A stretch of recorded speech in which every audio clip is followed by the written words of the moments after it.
Mari kita bahas kamera mirrorless dengan inovasi yang berjalan mundur. Dan gue harus sampaikan kalau kalian jangan sampai keracunan dengan kamera ini.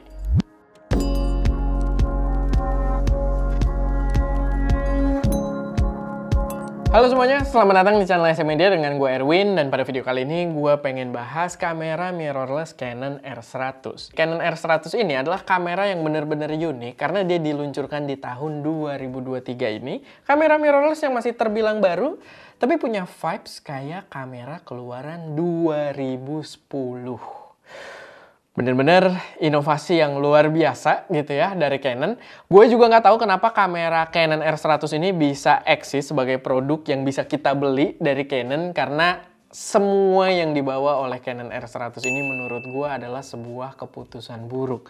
Yang kalau kalian kepo, boleh ikutin video ini biar paham kenapa gitu ya. Tapi gue pengen disclaimer dulu, kalau video ini bukan nyerang Canon as a brand gitu ya. Menurut gue mereka punya inovasi yang keren-keren juga di beberapa kamera flagship dan mid-range-nya. Kayak kemarin kita baru nyobain Canon R7, walaupun telat setahun, tapi kita dapat kesempatan dari Fokus Nusantara. Kemarin itu ternyata kamera yang menarik juga, kamera yang punya value bagus, si Canon EOS R7 atau R7. Jadi ya, itu kamera yang lumayan oke gitu dengan beberapa inovasi yang menarik. Cuman si R100 ini, gue udah cari-cari sampai bagian terkecilnya, kira-kira kamera ini bagusnya apa gitu ya, dan gue tidak menemukannya. Ini kamera yang kelewat jelek dan kelewatan overpriced juga. Jadi ikutin video ini sampai habis biar kalian paham, dan kalau kalian punya argumen yang berbeda, silahkan taruh aja di kolom komentar. Gue sangat open. Tapi ya, gue juga harus kasih disclaimer lain, di mana kameranya juga nggak ada di sini. Gue adanya R50 doang. Ini juga gue pegang taruh meja biar ada display aja gitu ya. Tapi kita nggak megang R100. Kita mengacu aja sama review-review yang ada di luar sana. Karena menurut gue ya valid-valid aja gitu ya. Karena udah ada beberapa channel juga yang review di Indonesia. Kalian bisa cek main ke sana. Dan di luar juga udah ada pembahasan yang menurut gue sebenarnya cukup jelas buat kita bahas di sini. Tapi sebelum kita masuk ke pembahasannya, si R100 ini, gue pengen kenalin juga kalau kita ada preset Creature. Preset yang kita develop setelah keliling Indonesia di episode Creative Adventure buat bikin foto yang epic-epic. Kalau kalian pengen foto kalian itu sekali klik doang keluar warna yang epic, itu cocok banget buat kalian. Dan ini bakal cakep juga buat starting point foto editing kalian gitu ya. Mau pakai kamera apapun, kita udah coba, termasuk dari R50 ini juga kita sempat coba itu fotonya dengan preset kita, itu cakep banget. Totalnya ada 24 preset dan 6 diantaranya udah powered by AI yang bisa auto select subject dan ngatur warna berdasarkan selection tersebut. Selama bulan Agustus ini aja, gue berlakuin kode voucher Merdeka buat kalian dapat diskon sampai Rp350.000. Diskon terbesar sejauh ini. So, kalau kalian udah tertarik, langsung aja cek link yang ada di deskripsi. Nah, balik lagi ke pembahasan si kameranya ini. Jadi, buat dapat konteks, gue pengen kita bahas harganya dulu aja. Harganya juga menarik. Kamera ini dijual di official store-nya Canon yang gue cek di e-commerce Tokopedia. Jadi dia ada official store-nya juga. Itu dijual seharga Rp10 juta. Sekarang ngapain ketawa? Karena kita belum bahas apa-apa di sini, baru harga Rp10 juta buat versi kit. Jadi oke lah, udah dapat lensa gitu ya, 18-55 mm dan Rp9 juta buat body only. Dimana sebenarnya soal harga juga agak menarik, itu kalau kalian belinya di officialnya Canon, tapi kalau kalian belinya di dealer-dealer besar kayak Fokus Nusantara, kalian bisa dapat deal yang lebih oke, karena di Fokus Nusantara harganya itu sedikit lebih murah. Lumayan lah, beberapa ratus ribu, tapi lumayan buat kalian beli memori atau baterai gitu ya, walaupun baterai nggak tahu sih udah dapet atau belum dengan harga tersebut, tapi ya lebih murah kalau kalian belinya di dealer kayak Fokus Nusantara. Nah, berdasarkan harga tersebut, ngelihat value yang ditawarkan oleh R100 ini benar-benar menyenangkan gitu ya, benar-benar seru. Tapi di satu sisi mungkin bisa memberikan trauma juga kita-kita yang memang bisa dibilang mungkin fotografer atau videografer pemula yang nyari kamera pemula gitu ya.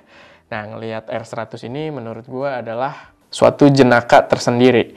Jadi kalau kita lihat dari namanya sendiri, kayaknya kamera ini itu buat gantiin seri M100 dan juga M200. Kita udah pernah review juga, kalau kalian belum nonton, kita ada bahas M100 dan juga M200.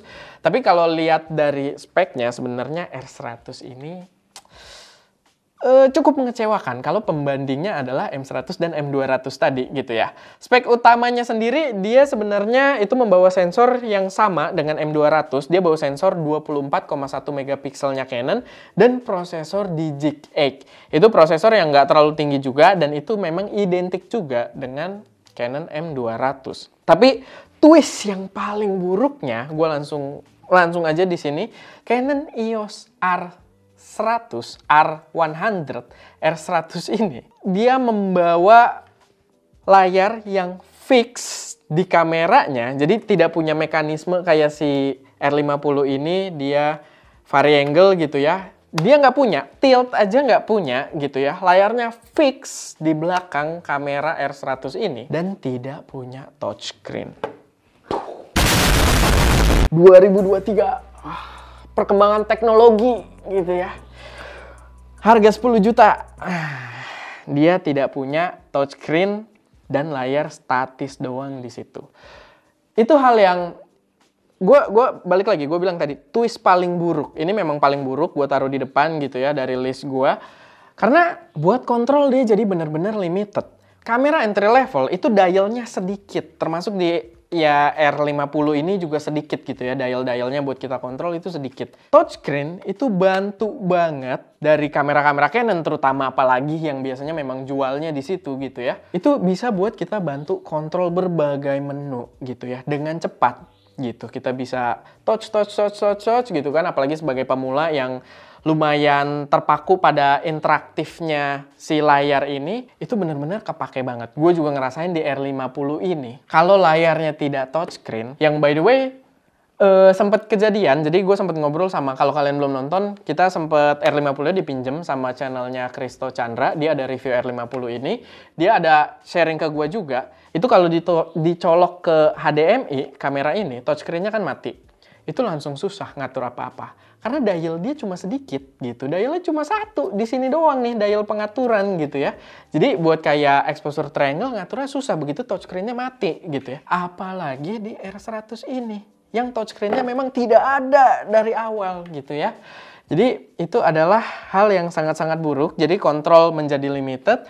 Pemindahan titik autofocus jadi rumit. Kalian bisa lihat, gue lihat di channelnya DP Review, itu kita bisa pakai dial, tapi dia scrubbing gitu. Jadi kayak dia ngikutin alur berdasarkan ya scrubbingnya gitu. Dia ke kanan, turun gitu. Jadi, what? Iya, dia masih bisa pakai D-pad-nya kalau nggak salah, tapi ya itu juga masih tidak fleksibel dibandingkan menggunakan touchscreen atau joystick. Biasanya lebih enak buat ngatur titik autofocus. Tapi kan kamera entry level emang tidak ada joystick juga biasanya gitu. Di sini nggak ada, di R50 nggak ada joystick, tapi ketika kita pakai EVF, kita bisa manfaatin si touchscreen-nya buat ngatur titik fokusnya. Jadi itu sangat limitasi. Buat pembanding juga, kalau kita lihat di generasi yang M100 dan M200 tadi, itu masih bisa. Layarnya masih bagus, bisa ngadep ke depan walaupun dia lewat atas gitu ya. Dan masih touchscreen gitu, yang membuat kontrolnya masih sangat enak. Dan dari semua kamera Canon, kamera mirrorless Canon yang kita bahas, itu poin terkuatnya adalah user friendly, user interface, dan touch capability gitu. Jadi entah kenapa mereka harus membuang bagian itu di sini. Bener-bener deal breaker banget buat gua. Kacau banget. Lalu ya, kita moving dari layar, dia membawa EVF tadi ya, ada EVF juga, lumayan mungkin itu improvement karena di M100, M200 nggak ada EVF. Sebenarnya lebih ke konsep yang berbeda aja ya, tetap gue benci juga karena layarnya entah kenapa dia tidak touchscreen. Oke lah kalau masih touchscreen dia static diem, oke lah gue nggak bakal ini banget gitu, karena buat kontrol masih ketolong. Tapi di sini udah diem layarnya, nggak touchscreen gitu, jadi kacau banget. Lalu buat foto, oke lah, foto bagus gue yakin kualitasnya karena dia sensor yang proper juga, APS-C pasti kualitas gambar akan lebih bagus dari kamera HP gitu ya. Akan lebih proper datanya gitu ya dibandingkan kamera HP. Cuman memang berspeednya sendiri dia itu masih di 6 fps aja. Jadi memang ya kamera entry level, gue nggak banyak komplain juga. Itu 6 fps tapi kalau kalian pakai manual focus atau one shot. Kalau kalian pakai servo atau continuous autofocus, itu dia cuma di 3 fps aja. Lambat memang, tapi untuk kamera entry level, gue wajarkan. Gak masalah gitu. Beda sama yang tadi soal layar gitu ya. Lalu buat video di sini juga lumayan wow, tapi tetap tidak separah layar. Tadi layar itu luar biasa, tapi buat video sebenarnya dia lumayan enggak juga di sini. Gini, gue tahu dia adalah kamera entry level, tapi kan positioningnya dia berada di harga 9 juta body only. Oke lah, kalau kalian belinya di dealer kayak Focus Nusantara, kalian dapat di 8,an juta body only. Tapi harga tersebut tetap positioning yang menurut gue untuk tahun 2023 ini, itu nggak cocok buat kamera yang videonya lebih ke Full HD gitu. Kalian dapat 4K, tapi 4K-nya cuma 24 fps, cropping ekstrim, dan dual pixel autofocusnya mati. Itu identik dengan M50 dulu gitu ya. Yang harganya juga lebih terjangkau. Dengan positioning harganya, mungkin kalau harganya lebih murah gue nggak terlalu masalah. Tapi ini positioning harganya lumayan tinggi gitu. Menurut gue nggak beda jauh dengan opsi-opsi dari brand lain yang 4K-nya udah proper banget gitu. Jadi ya video dengan 4K-nya cuma 24 fps itu menurut gue kacau banget. Belum lagi rolling shutternya parah. Gue juga lihat demo videonya agak digoyang-goyangin di petapixel itu kacau banget ya. Itu jelonya luar biasa gitu. Jadi nggak banget lah. Jangan pakai 4K di kamera itu. Tapi untuk kamera yang harganya 9 juta nggak pakai 4K itu kayaknya tahun berapa gitu ya. Ya balik lagi itu yang jadi concern gue. Dia sebenarnya ada mic input, gue agak lupa juga. Di sini ada poin dia bawa mic input, itu salah satu kelebihan dibandingkan M100, M200 gitu ya. Jadi itu ya salah satu mungkin plus poin, tapi ya itu doang plus poinnya. Sama ada EVF, EVF-nya juga katanya jelek kalau gue lihat di review-reviewnya. Tapi yang menarik juga pas gue coba riset soal kamera ini, kalau kalian tahu Kai Manwong dari dulu itu dia di channel apa sih dulu? Digital Rev. Dia kan punya channel sendiri, Kai gitu ya. Dan ternyata dia tidak bikin video untuk si R100 ini. Gue cari di channelnya gitu ya. Karena gue inget dia ada satu ngerekam video yang wobble banget gitu ya, jello banget. Ternyata itu videonya R50, bukan videonya R100. Dia nggak bikin video buat R100. Dia bikin di YouTube-nya itu bentuk short doang. Dia nggak bikin pembahasan yang in-depth dari R100. Karena gue rasa cukup susah buat stay positif di kamera tersebut gitu. Makanya dia, mendingan gak usah bikin. Apalagi dia bikin yang shortnya itu juga kalau nggak salah di kantornya Canon ya. Jadi kayaknya tidak bagus buat menghina kameranya di kantor markasnya gitu ya, di kandangnya. Jadi ya dia tidak bikin videonya, gue cari.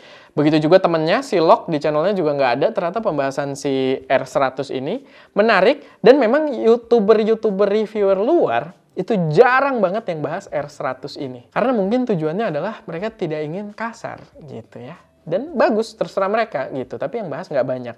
Yang bahas salah satunya yang paling gede adalah DP Review. Ada Tony Northrup, tapi Tony Northrup juga reviewnya agak kocak ya gue lihat. Tapi ya yang menurut gue paling reliable di situ ada DP Review. Yang ending video pembahasan R100-nya itu membandingkan Canon EOS R100 ini dengan M50 Mark II.